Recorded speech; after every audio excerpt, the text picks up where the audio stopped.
Well, good morning. Good morning. It's Thursday. So a year or two ago, I don't really remember when it was, doTERRA had this speaker. Her name's Sara Blakely, and she is the owner and founder of Spanx. I think she has since sold the business for more than $1 billion. Anyways, this is the point.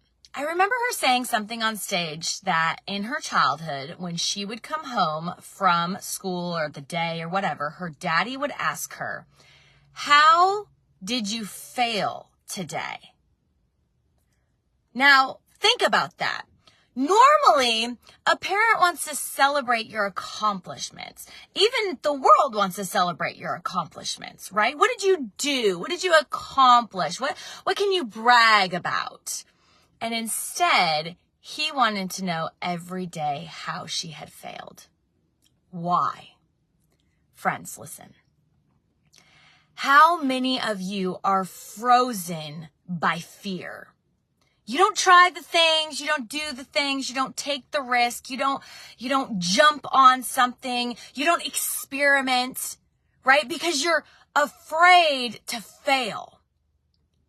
But what if I could encourage you to feel freedom to fail? Because in your failure, you will discover more of what you are good at.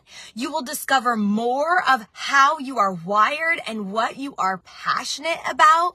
You are on a journey, and instead of living mundane, subpar, bored, if I do say so myself. And by the way, I learned something yesterday. Did you know if you are bored, you are actually more stressed? So no, I ain't doing no Wi-Fi today because it's raining out. So Wi-Fi, you better cooperate.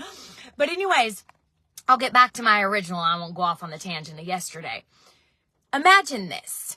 When I was 6 years old, I had a solo. And my mom was out in the audience and she was nervous. Oh my goodness, what is this going to be like? She's got us. You know what? Wi-Fi was cranky at my house last night too. So here we go. We'll get out in the rain. I'll get under this awning and we'll be fine even with this hair that's going crazy. So anyways, here I am, 6 years old. And my mom is like, what is this going to be like? What is this going to be like? She's got a solo. And I walked up there.